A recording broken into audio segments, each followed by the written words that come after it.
escravo. Tiago está dizendo assim,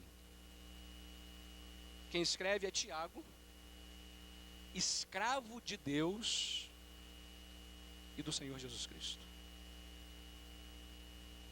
Esse é um homem que olha para si e diz assim, o que eu sei sobre mim é que eu sou escravo de Deus e do Senhor Jesus. Mas isso é muito surpreendente. Lembra de uma coisa, Tiago viveu com o Senhor Jesus. Dormiu talvez no mesmo quarto que ele. Acompanhou os seus primeiros dias de vida, participou da sua infância. Aí depois esse irmão cresce. Tiago olha para ele e fala assim, meu irmão é meio esquisito. Ele é meio louco. Eu não quero acreditar no que ele prega não. Eu fico até com vergonha em dizer que eu sou o irmão dele.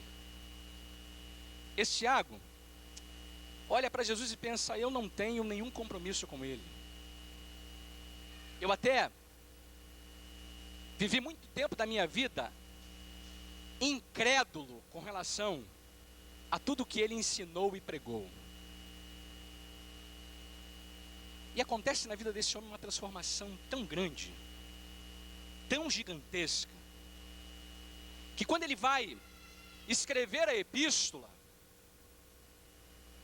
ele não tem dúvidas do termo mais adequado que ele deve usar quanto a ele e a sua relação com Jesus. Tiago não comete o erro de falar de si mesmo como irmão do Senhor. Ele não fala de si mesmo com aquela linguagem do nepotismo, né? Tão popular no Brasil. Eu sou filho do homem, eu tenho alguém aí em cima que é autoridade. Tiago não usa nada disso. Ele não faz uso de nenhum artifício que faça a gente entender que ele tem alguma certa primazia na igreja, que ele é mais destacado ou mais importante do que os outros líderes. Não, amados, quando ele vai descrever a si mesmo, ele diz, olha, eu sou escravo de Deus. Eu sou escravo do Senhor Jesus. E olha, por que ele usa esse termo? Primeiro porque ele foi transformado. Mas olha, essa transformação podia fazer ele usar outras terminologias, não podia? Ele não podia falar assim, Tiago, filho de Deus. Estava correto? Estava. Tiago, herdeiro de Deus. Estava correto? Estava. Tiago, edifício de Deus. Estava correto? Estava. Mas ele não escolhe nenhum desses termos. Ele diz assim, eu sou o Tiago, escravo de Deus e do Senhor Jesus Cristo. Amados, ele faz isso porque ele quer que a gente entenda que o livro que ele está escrevendo vai falar exatamente dessa posição que nós ocupamos como crentes. Essa é uma palavra maravilhosa para descrever a posição que nós ocupamos e aquilo que se espera de nós. Nós somos escravos de Deus e do Senhor Jesus. O cristão sabe uma coisa acerca dele. O cristão entende uma verdade sobre ele mesmo. Ele sabe que ele é escravo de Deus e do Senhor Jesus. Olha, a Bíblia usa esse termo em muitas ocasiões, porque antes da gente estar preparado para entender a mensagem toda de Tiago, a gente tem que entender a posição que a gente ocupa. E quem nós somos, se somos crentes de fato de verdade? Somos escravos. Porque quem éramos nós no passado? Onde nós vivíamos? Como nós nos comportávamos? A Bíblia tem uma afirmação categórica quanto a isso. João 8,34. Todo aquele que comete pecado é o quê? Escravo do pecado. Eu sei que pode parecer estranho, mas pastor, o crente ainda comete algum pecado. Mas não é nesse sentido que Jesus está falando isso.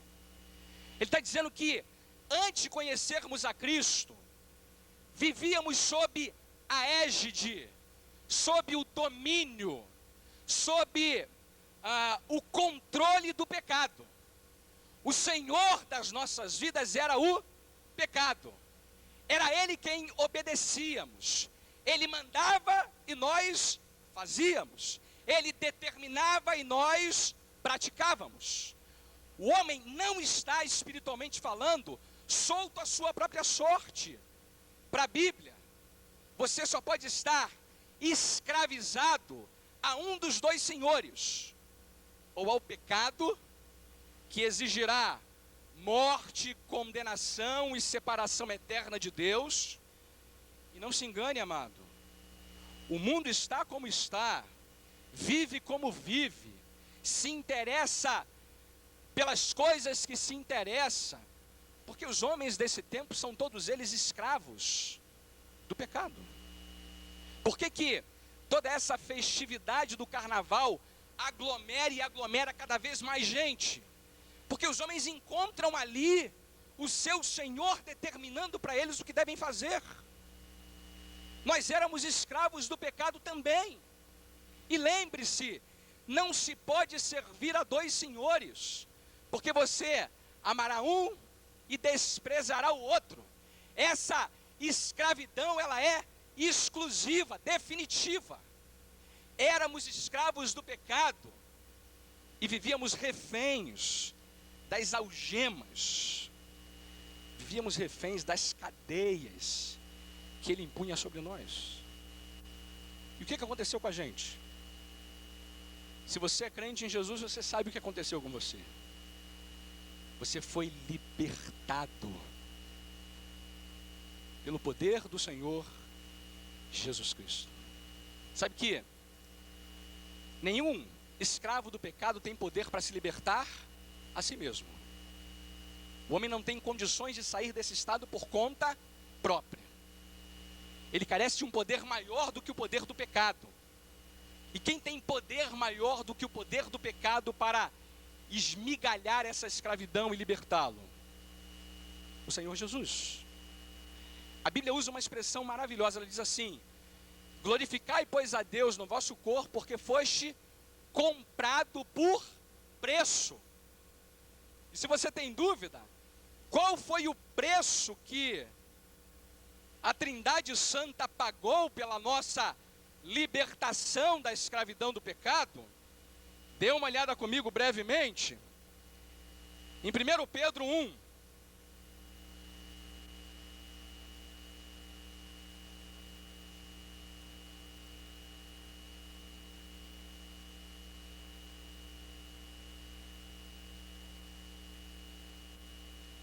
E veja do verso 17 até o verso de número 19. Qual foi o preço que foi pago? Qual foi o preço que foi pago pela compra da nossa escravidão do pecado? Diz assim, 1 Pedro 1, 17 até o verso 19. Ora, sim invocais como Pai aquele que sem acepção de pessoas julga segundo as obras de cada um. Portai-vos com temor durante o tempo da vossa peregrinação, sabendo que não foi mediante coisas corruptíveis como prata ou ouro que fostes resgatados do vosso fútil procedimento que vossos pais vos legaram, mas pelo precioso sangue, como de cordeiro, sem defeito e sem mácula, o sangue de Cristo. Amados, se não somos mais servos do pecado, se não somos mais escravos do pecado, foi porque aprouve ao Pai desde antes da fundação do mundo, pagar o preço da nossa redenção em Jesus.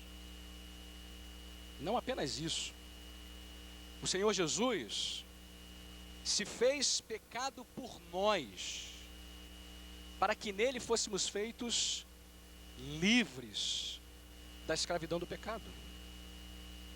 E não apenas isso, o Espírito Santo de Deus aplica essa salvação e essa redenção em nossas próprias vidas e vem habitar conosco, vem nos dar nova vida, de maneira que o homem velho foi crucificado lá na cruz com Jesus, e agora temos vida nova, e agora estamos libertos da escravidão do pecado, para que não sirvamos mais ao pecado como Senhor, mas sejamos escravos do nosso Deus e do Senhor Jesus Cristo. Tiago sabe que ele está nessa posição, e ele sabe que tudo que ele tem para dizer para nós daqui para frente só diz respeito àqueles que, como eles, sabem e conhecem a posição que ocupam. Amados, a gente não é servo e escravo por fazer determinadas coisas. Há uma visão de vida cristã muito equivocada à luz da Bíblia, de que você deve proceder de determinadas maneiras, aí no final você vira crente. Você obedece determinados ritos, determinadas ordens, determinados princípios, e aí no final você consegue a tão sonhada salvação. Lembre-se, nenhum de nós vira carro se dormir na garagem. Nenhum de nós vira crente por entrar na igreja. Essa é uma transformação que tem que ser feita pelo próprio Deus em nossas almas, tirando a gente da escravidão do pecado e nos fazendo escravos de quem? De Cristo. E como escravos de Cristo, estaremos numa posição capaz de viver a vida que agrade ao seu novo Senhor. Não somos servos por obedecermos o Senhor, mas fomos chamados para ser servos para obedecê-lo. Tiago quer que a gente entenda que a carta dele vai tratar da posição que a gente ocupa. Porque eu e você só estamos aqui essa manhã, só podemos ler esse texto, só podemos entender essa mensagem. Ela só tem relevância para nós porque fomos transformados pelo Senhor Jesus. A igreja é lugar de gente que já entendeu isso sobre si mesmo. Gente que ocupa bancos e sabe sobre si que foi feito escravo de Deus e do Senhor Jesus. Mas não só uma questão de posição aqui, é uma questão também de comportamento. O que se espera de um escravo? Quais são as qualidades que se espera obter, achar ou encontrar num escravo? Obediência é uma boa palavra, não é? Lealdade é uma boa palavra, não é? Compromisso é uma boa palavra, não é? Portanto, ele está tratando exatamente disso. É por isso que ele escolhe a palavra escravo, porque ele quer falar do compromisso, da obediência que está relacionada com essa posição. Ele não está interessado aqui em falar dos privilégios que temos como filhos. Não está falando aqui sobre as questões doutrinárias e teológicas que a Bíblia tem para nos apresentar.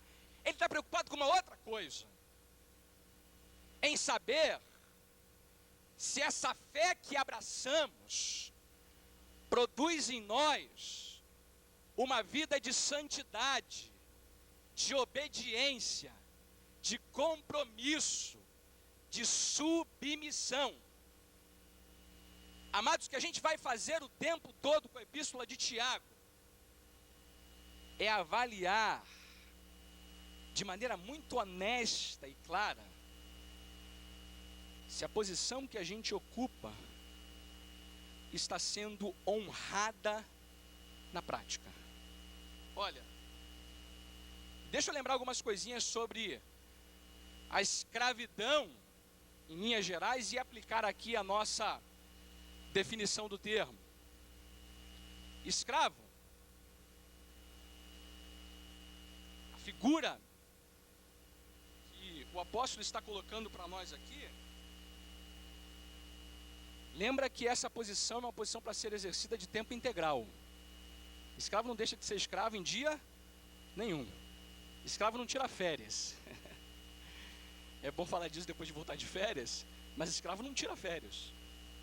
Tem esse negócio de tirar férias como escravo de Jesus, né? E escravo não tem direito de pensar que essa escravidão não implicará em toda a sua vida. A escravidão é sempre algo que mexe com a vida inteira do sujeito. A escravidão aqui é a lembrança de que todos os pormenores da nossa vida devem ser influenciados pela posição que a gente ocupa. Tiago vai falar de muita coisa aqui, amados, que parece estranha para a gente. Sobre o uso da língua, por exemplo. Sobre a maledicência.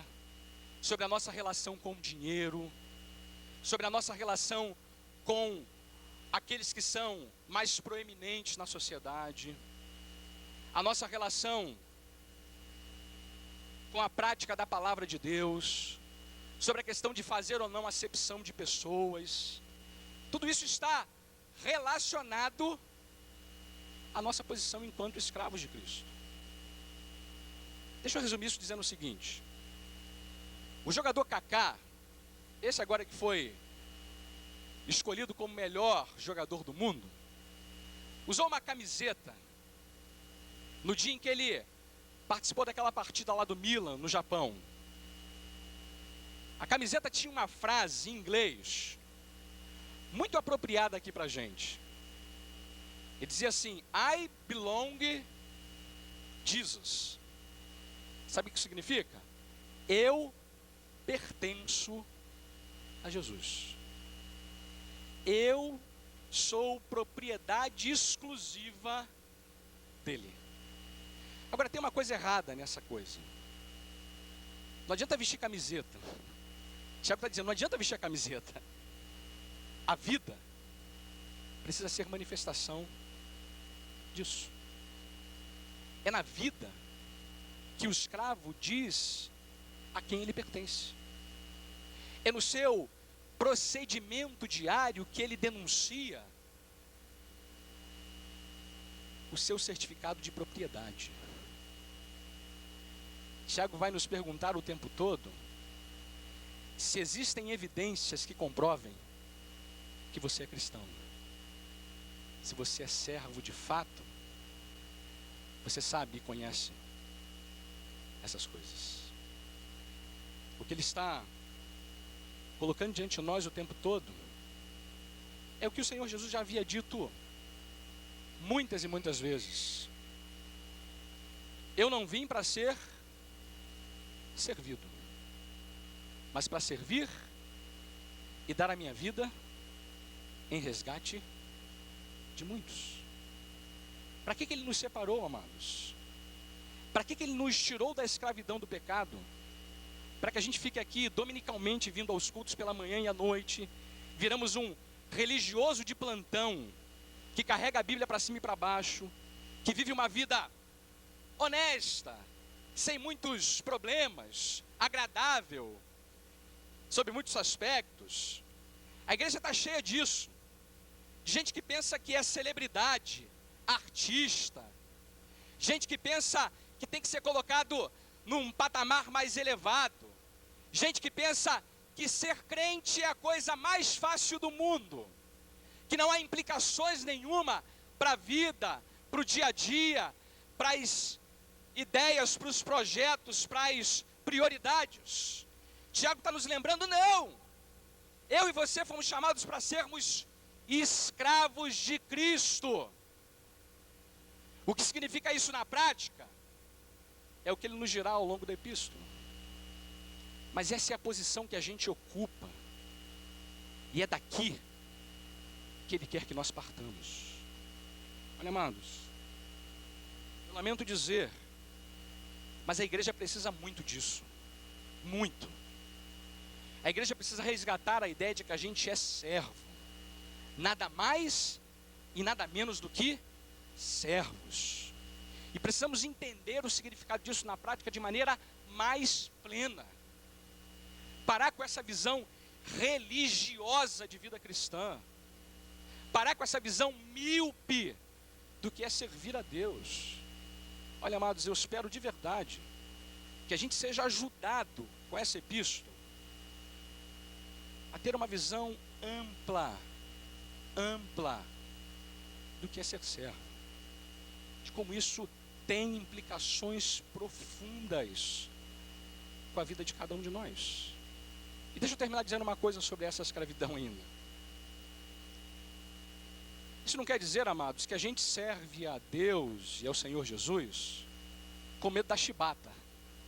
É bom deixar isso claro. Porque a escravidão também remete para a gente a ideia de um algoz, de um senhor malvado, maquiavélico, que não vê a hora de botar no tronco para dar umas boas chibatadas, né? E eu fico muito à vontade para dizer isso porque eu sou da cor também, então estou em casa. Eu sei que essa visão é uma visão muito apropriada quando a gente fala de escravidão. O Brasil sofreu muito com isso, né? Infelizmente a gente tem, até hoje, lugares no mundo onde a escravidão é exercitada.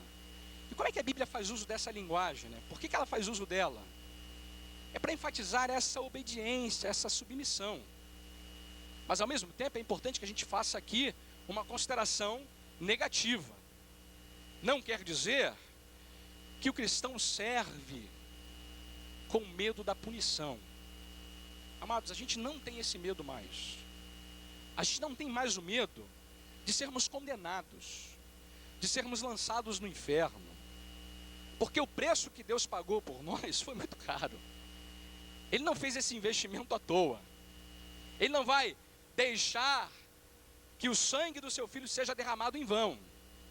Não temos mais medo e temor dessa escravidão no sentido de sermos subjugados com a chibata divina, se você me permite usar essa linguagem.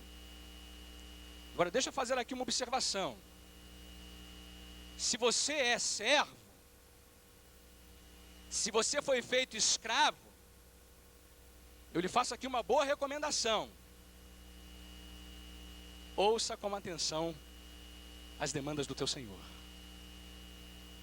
Porque olha, é verdade que a gente não tem mais medo da chibata divina. Mas a Bíblia nos garante que o Pai disciplina e corrige a quem Ele ama. E como Pai, de vez em quando, Ele vai ser um Pai que disciplinará aqueles a quem Ele ama. Se você não vive como escravo e brinca com essa posição, você está implorando que o seu Pai Celestial lhe dê algumas boas palmadas. E olha, eu garanto, dói um bocado. Dói. Dói porque a relação que temos com Ele é uma relação de amor. Dói muito mais quando a gente desobedece a quem a gente ama. O escravo de Cristo não tem medo da chibata, mas tem medo de decepcionar a quem tanto o amou. Você lembra aquele texto em Coríntios 5? O amor de Cristo nos constrange. De modo que aquele que morreu, morreu por todos, para que os que vivem não vivam mais para si mesmos, mas por aquele que por eles morreu e ressuscitou. A nossa relação não é mais o medo, mas é uma escravidão pautada no amor. Por isso Jesus disse uma coisa para os discípulos numa ocasião: eu já não chamo mais vocês de servos, de escravos, mas chamo vocês de amigos. Porque o escravo não sabe o que o Senhor faz, e eu tenho dado vocês a conhecer o que eu tenho feito. Não se esqueça disso. Você o obedece porque você o ama. Tiago quer que a gente entenda que se a gente é amigo, a gente vai fazer o que ele manda. Se a gente é escravo, nossa relação com ele será de um profundo amor por esse Senhor que tanto nos amou e a si mesmo se entregou por nós. O que temos aqui em Tiago? Temos a nossa carta de alforria. Você sabe o que é uma carta de alforria? Sabe? Todo mundo entende essa minha ilustração? É aquela carta que dá o direito de liberdade para o cristão. Mas é também o documento de propriedade.